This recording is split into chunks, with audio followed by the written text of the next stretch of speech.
அத்தியாயம் 21. மாரவேலின் ரகசியம்.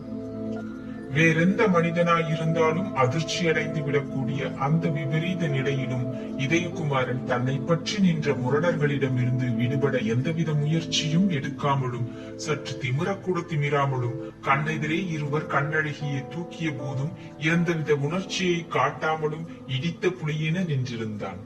அடுத்த 2 வினாடிகளில் எதிரே வந்து பூதாகரமாக நின்று நகைத்த இளையவேளையோ உதடுகள் அசைந்ததால் பயங்கரமாக அசைந்த அவன் தடித்த மீசையையோ இம்மியளவும் லட்சியம் செய்யாமல் இளையவேலின் கண்களோடு தனது ஈட்டி கண்களை கலக்க விட்டான். இதயகுமாரன் மேலுக்கு உணர்ச்சிகளை அறவே காட்டாவிட்டாலும் உள்ளூர் அவன் பெரிய கொலைகாரனாக மாறியிருக்கிறான் என்பதை அந்த ஈட்டிக் கண்கள் சொன்ன செய்தியில் இருந்தும் அது தன் கண்களை ஊடுருவிய போது விளைவித்த பயங்கரத்தில் இருந்தும் உணர்ந்து கொண்ட இளையவேலின் உள்ளம் ஓரளவு நடுங்கியதென்றாலும் அதை வெளிக்கு காட்டாமலேயே சொன்னான் இளையவேல். யானைக்கு ஒரு காலம் வந்தால் பூனைக்கும் ஒரு காலம் வரும் என்று. இதயகுமாரன் சற்று தூரத்தில் அரசகுமாரியை இருவர் தரையில் படுக்க வைப்பதையும் அவள் சுரணையற்றிருப்பதையும் கவனித்தான். இருபுறமும் தனது கைகளை பற்றி நின்ற 2 முரடர்களையும் திரும்பி பார்த்தான். ஒரு முறை வெகு அலட்சியமாக மகிழ்ச்சி என்ற ஒற்றை சொல்லை முடிவாக சொன்னான். இளையவேலின் பெருவிழிகள் இதயகுமாரன் மீது நிலைத்தன சந்தேகத்துடன். எதற்கு மகிழ்ச்சி என்று அவன் தடித்த உதடுகள் ஒரு கேள்வியையும் உதிர்த்தன. இதயகுமாரன் இதழ்களில் புன்முறுவல் அரும்பியது. உன்னை பூனை என்று நீ ஒப்புக்கொண்டதற்கு என்று சர்வசாதாரணமாக சொன்னான் அவன் புன்முறுவலின் ஊடே. தான் செய்த தவறு அப்பொழுதுதான் புரிந்தது இளையவேலுக்கு. பழமொழியை சொன்னேன் என்று சமாளிக்க முயன்ற அவன் குரலில் சினம் சுளிர்த்து கிடந்தது. தமிழ் பழமொழிகளில் பெரும் உண்மைகள் புதைந்து கிடக்கின்றன. சில சமயங்களில் நம்மை அறியாமலேயே நாம் அந்த உண்மைகளை கூறிவிடுகிறோம் என்று கூறிய இதயகுமாரன் இளையவேல் என்று அழைத்தான் இரும்பு குரலில். என்ன என்ற இளையவேலின் கேள்வியில் சீற்றமும் இருந்தது, சிறிது அச்சமும் இருந்தது. பெண்களை அபகரிக்கும் நிலைக்கு நீ தாழ்ந்து விட்டதை நினைத்து வருந்துகிறேன் என்று இதயகுமாரன், உன் முரடர்கள் அரசகுமாரியை தொட்டதை மன்னிக்கிறேன், நீ மட்டும் அவளை தொட முயலாதே என்று எச்சரித்தான். இதயகுமாரின் உணர்ச்சியற்ற குரலில் எல்லை மீறிய எச்சரிக்கை ஒலித்தது. இளையவேலின் இதயத்தில் அந்த எச்சரிக்கை நெருப்பு கணை போல் புகுந்தது. இருப்பினும் அவன் அச்சத்தை உதறிவிட்டு கேட்டான், தொட்டால் என்ன செய்வாய் என்று. இதயகுமாரின் விழிகளில் விவரிக்க இயலாத சாயை ஒன்று படர்ந்தது. தொட வேண்டாம், துணிவிருந்தால் தொட முயன்று பார் என்று சொன்ன அவன் குரலிலும் ஏதோ ஒரு பயங்கர ஒளி படர்ந்து கிடந்தது. இதை கேட்ட இளையவேல் தனது நிதானத்தை அடியோடு கைவிட்டான். டேய், அவளை கொண்டு வாருங்கள் இங்கே என்று கூவினான் அவளருகே நின்ற முரடர்களை பார்த்து. கீழே கிடத்தப்பட்ட அரசகுமாரியை மீண்டும் தூக்கிய முரடர்கள் அவளை இளையவேலின் அருகே கொண்டு வந்தார்கள். யாரெங்கே சிறு பந்தத்தை கொளுத்தி இப்படி காட்டுங்கள் என்ற இளையவேலின் ஆசையை ஒட்டி ஒரு சிறு பந்தம் எங்கோ கொளுத்தப்பட்டு கொண்டு வரப்பட்டது. அதை தனது இடது கையில் வாங்கிய அரசகுமாரியின் முகத்துக்கு எதிரே காட்டி, இந்த முகத்தை நான் தீண்டுவதை யார் தடுக்க முடியும் என்று வினவினான் இளையவேல். இதயகுமாரன் சிறிதும் நிதானம் இழக்காமல் சொன்னான், உன் சொற்கள் இன்று மிக நியாயமாக வருகின்றன என்று. என்ன சொற்கள்? அரசகுமாரியை தீண்டுவதாக சொன்னாய். ஆம், தீண்டுவது என்ற சொல் பாம்பு முதலிய விஷ ஜந்துக்களுக்குத்தான் உபயோகப்படுகிறது. இதை கேட்டதும் இளையவேல் சுயநினைவை அறவே இழந்தான். உன் தமிழறிவு அவளை காப்பாற்றாது, சொற்செறிவு என்னை சுடாது. நான் இத்தனை நேரம் இங்கு பேசிக் கொண்டு நிற்கிறேன், ஏன் தெரியுமா என்று வினவி சற்று கடுமையாக நகைத்தான் இளையவேல். ஏன்? இதயகுமாரன் கேள்வி வறண்ட குரலில் வெளிவந்தது. உன்னை தொடர்ந்து நானும் கிளம்பினேன் திருமுக்கூடலில் இருந்து. இன்றிரவு ஏற்கனவே சோழனால் சிறை செய்யப்பட்ட சேரர் காவலர்களையும் விடுவித்துக் கொண்டேன். அச்சுத கொள்ளனின் ஆயுத கிடங்கிலிருந்து வாட்களையும் அவர்களுக்கு பரிமாறினேன். இந்த நந்தவனம் இப்பொழுது என் வீரர்களால் நிரப்பப்பட்டிருக்கிறது. இங்கு சந்தடி செய்யாமல் நுழைந்தோம். சமயத்தில் உன் சரசத்தையும் தடுத்தேன். இவள் கண்ணத்தில் என் இதழ்கள் புதையும். தடுக்க முடிந்தால் தடுத்துப்பார் என்று கூறி கண்ணழகியின் சுரணை இழந்த மயக்கமுற்ற மதிமுகத்தை நோக்கி குனிந்தான் இளையவேல். அதே வினாடியில் அவனது இடதுகை திடீரென அசைந்து அதில் பிடித்திருந்த சிறு பந்தம் அவன் கண்ணில் அழுந்தியது. இதனால் திகைத்து அவன் திரும்ப முயன்ற சமயத்தில் இதயகுமாரனை பிடித்திருந்த 2 முரடர்களும் அவனை விட்டு குனிந்து வித்தை காட்டுகிறவர்களைப் போல எதிரே ஓடினார்கள். அடுத்த வினாடி இதயகுமாரன் வாழ் இளையவேலின் ஊட்டியை தடவி கொண்டிருந்தது. இளையவேல், அசையாதே, அசைந்தால் இந்த வாளின் நுனி உன் ஊட்டியில் புதைந்து கழுத்தை ஊடுருவி விடும். உன் நண்பர்களை மெதுவாக அரசகுமாரியை கீழே வைக்கச் சொல் என்று உத்தரவுகளை பிறப்பித்தான் இதயகுமாரன்.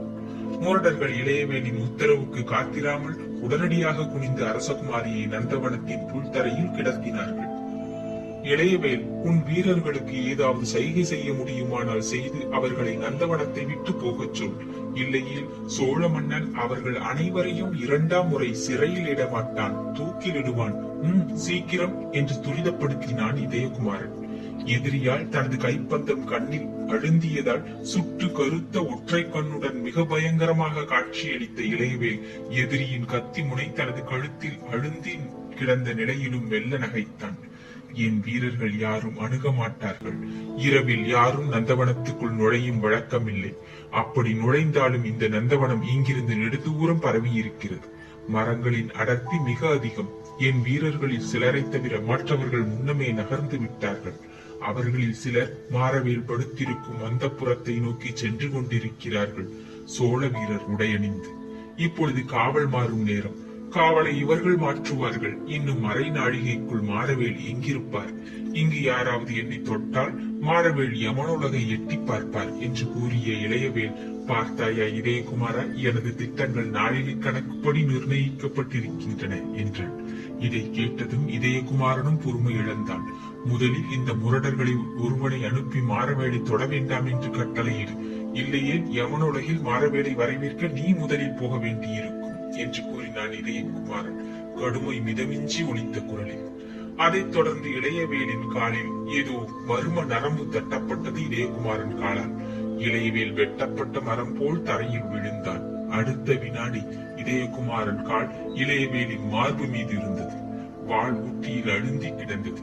டேய், இவன் அனுப்பிய வீரர்களிடம் சொல், மாரவேலை தொடக்கூடாதென்று. நான் அரச காவலர்களை அழைக்கும் முன்பு நீங்களும் தப்பி ஓடிவிடுங்கள் என்று உத்தரவிட்டான் சோழ நாட்டு வாலிபன் இளையவேலின் முரடர்களுக்கு.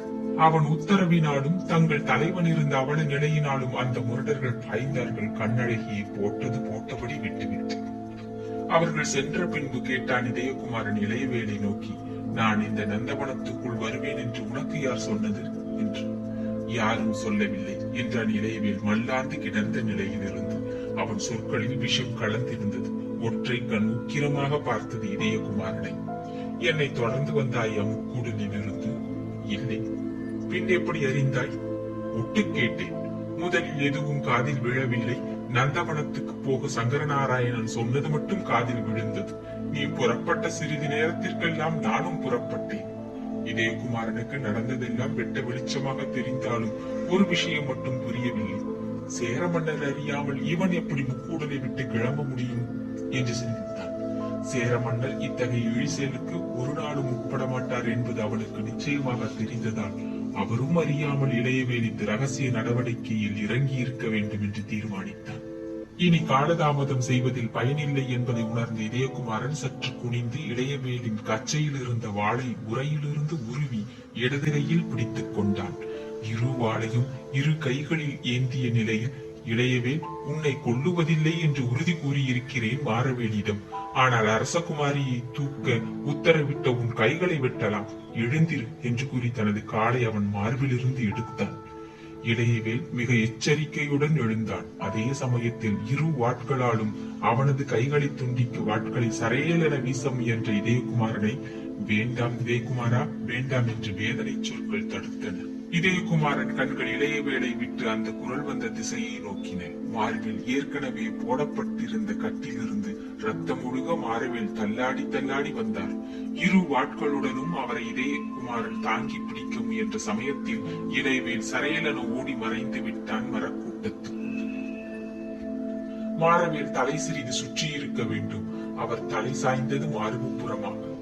அவரை மெதுவாக பிடித்து கண்ணழகியின் பக்கத்தில் படுக்க வைத்தான் இதயகுமாரன்.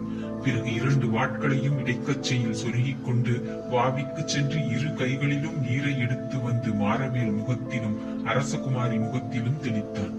அரசகுமாரி முதலில் கண் விழித்தாள். மெல்ல எழுந்து உட்காரவும் செய்தாள். அடுத்து படுத்திருந்த மாரவேலையும் கவனித்தாள். அவரை அணுகி கட்டை பரிசோதித்தாள். காயத்திலிருந்து ரத்தம் ஆறாக பெருகிக் கொண்டிருந்தது. அதை பிரித்து கட்டு போடவும் காயத்தின் தன்மையை ஆராயவும் அதை பிரிக்க முயன்ற சமயத்தில் மெல்ல கண் விழித்த மாறவேல், பயனில்லை அரசகுமாரி, இனி நான் பிழைக்க மாட்டேன். நீயும் இதயகுமாரனும் குனியுங்கள், என் மனதில் புதைந்து கிடக்கும் கதையை சொல்லுகிறேன் என்றார் தீனமான குரலில். இல்லை மாறவேல், நீங்கள் இறக்கப் போவதில்லை, அரண்மனை மருத்துவர்களை அழைக்கிறேன் என்றாள் அரசகுமாரி தழுதழுத்த குரலில். மாறவேலின் மூச்சு சிறிது கடுமையாக வந்து கொண்டிருந்தது. பயன் இருந்தால் பிழைப்பதற்கு வழி இருந்தால் நான் இப்பொழுது வாயை திறக்க மாட்டேன் அரசகுமாரி. எனக்கு அதிக நேரம் இல்லை, குனிந்து நான் சொல்லுவதை கவனமாக கேள் என்று கூறி இருவரும் அவர் முகத்துக்கு அருகில் குனிந்தனர். மாறவேலின் பஞ்சடைந்த கண்கள் ஒரு வினாடி பளிச்சிட்டன. அவர் உதடுகள் விரிந்து மெல்ல சொற்களை உதிர்த்தன.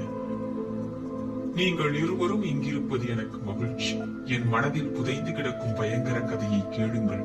ஒரு மூர்க்கன், இரக்கமற்ற அரக்கன் 2 பத்தினிகளை அழித்தான். ஒரு பருவ பெண்ணை நேர்முகமாக கொல்லவில்லை, மறைமுகமாக கொலை செய்தான். 2 பத்தினிகள் உங்கள் இருவரின் தாய்மார்கள்.